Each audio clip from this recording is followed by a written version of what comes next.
భారతీయుల మీద జరిగినటువంటి ఉగ్ర దాడిలో భారతదేశానికి జరిగినటువంటి నష్టం మీద అందరూ ఒక పక్కన ఆలోచన చేస్తూ వాళ్ళ యొక్క మద్దతుని సంఘీభావాన్ని తెలియజేస్తా ఉన్నటువంటి పరిస్థితి. ముఖ్యమంత్రిగా ఏ రకంగా రాష్ట్రంలో ఉన్నటువంటి వైఎస్ఆర్ కాంగ్రెస్ పార్టీ శ్రేణుల్ని అణిచివేయాలి చంద్రబాబు నాయుడు గారు, తెలుగుదేశం ప్రభుత్వం, కూటమి ప్రభుత్వం ఆలోచన చేస్తూ ఉంది. ఒక మంత్రిగా పనిచేసినటువంటి విడుదల రజనీ గారి మీద పల్నాడు జిల్లా నాదెండ్ల మండలం మానుకొండవారి పాలనలో ఒక కుటుంబాన్ని పరామర్శించడానికి వెళ్ళినటువంటి ఆమె మీద, ఆయనతో పాటు వైఎస్ఆర్ కాంగ్రెస్ పార్టీ కార్యకర్త శ్రీకాంత్ అనేటువంటి వ్యక్తి ఉన్నటువంటి సందర్భంలో కనీసం ఆ కేసు ఏంటి, దాని తాలూకా వివరాలు ఏంటి అనేటువంటిది చెప్పకుండా ఒక మంత్రిగా పనిచేసినటువంటి ఆమె సిఐని చాలా గౌరవంగా అయ్యా సిఐ గారు అని చెప్పి సంబోధిస్తూ ఏంటి కేసు ఏంటి, దాని తాలూకా వివరాలు ఏంటి, నాతో పాటు వచ్చినటువంటి ఒక వ్యక్తిని, మా కార్యకర్తని మీరు ఏ రకంగా అసలు తీసుకుని వెళ్తారు, ఎందుకు తీసుకువెళ్తున్నారో కారణం చెప్పి తీసుకువెళ్ళండి అని చెప్పని అడిగితే, మీరందరూ వీడియోని కూడా గమనిస్తే చాలా స్పష్టంగా 1కి 4 సార్లు సిఐ గారు, సిఐ గారు, సిఐ గారు అని చెప్పి ఎక్కడా కూడా ఆమె లైన్ దాటకుండా, ఏదో మంత్రిగా నేను పనిచేశాను కదా అనేటువంటి ఒక అహంభావాన్ని చూపించకుండా చాలా లో ప్రొఫైల్లో చాలా పద్ధతిగా గౌరవంగా ఎందుకు మీరు ఆ పిల్లని తీసుకుని వెళ్దామని అనుకుంటున్నారో దయచేసి కారణం చెప్పండి అని చెప్పని అడిగితే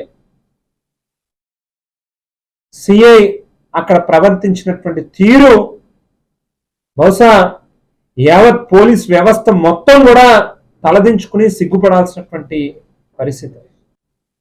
పోలీస్ వ్యవస్థ మనకు ఉంది అనేటువంటి ఒక ధైర్యాన్ని కల్పించాల్సినటువంటి కాకి చొక్కాలు వేసుకున్నటువంటి బాధ్యత గల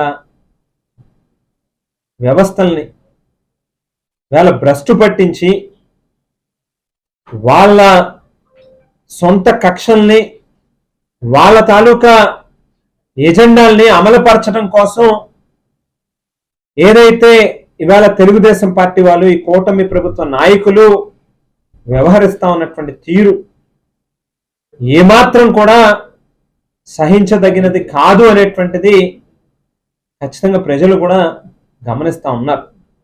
శ్రీకాకుళం జిల్లా నుంచి మొదలుపెట్టి రాష్ట్రంలో ఉన్నటువంటి 26 జిల్లాల్లోనే వైఎస్ఆర్ కాంగ్రెస్ పార్టీ శ్రేణుల్ని అణిచివేయాలి అనేటువంటి ధోరణిలోనే ప్రతినిత్యం మీ ఆలోచనలన్నీ కూడా నడుస్తూ ఉన్నాయి. కానీ ఒకటి గుర్తుపెట్టుకోమని చెప్తా ఉన్నాం, ఇవాళ ప్రజాస్వామ్య దేశంలో ఉన్నాం మనం. ఎంతో గొప్ప రాజ్యాంగం ఉన్నటువంటి దేశంలో ఖచ్చితంగా ఎవరైతే ఈవేళ అణచివేయబడతా ఉన్నారో వాళ్ళకి కూడా రేపు అవకాశాలు వస్తాయి.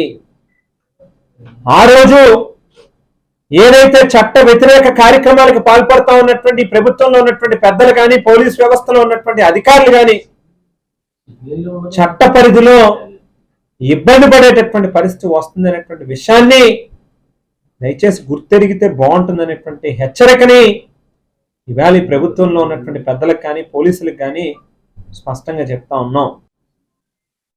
వైఎస్ఆర్ కాంగ్రెస్ పార్టీకి ప్రజలు ఖచ్చితంగా మద్దతు పలుకుతారు. మోసపోయాం, మనల్ని మభ్యపెట్టారు, మరొకసారి మన చెవుల్లో పువ్వులు పెట్టారు ఈ కూటమి నాయకులందరూ అనేటువంటి ఆలోచనలో ఇవాళ ప్రజలు ఉన్నారు.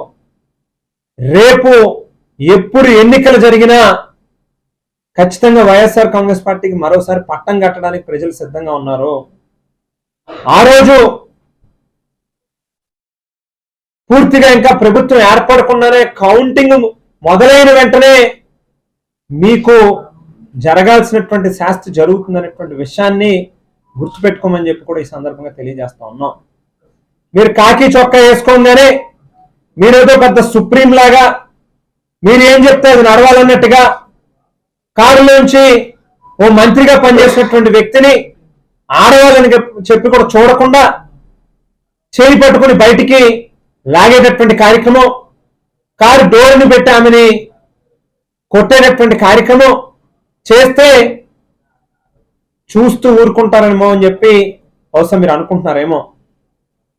అంటే పైనుంచి మీకు ఒత్తిడి చేస్తే మీకు పోస్టింగ్లు ఇచ్చినటువంటి వాళ్ళు, మీకు ఎమ్మెల్యేలుగా ఉన్నటువంటి వాళ్ళకి మీరేదో చెంచాగిరి చేస్తూ వాళ్ళు ఏం చెప్తే చెయ్యాలి అని అనుకుంటే ఇక్కడ చట్టాలు లేవా?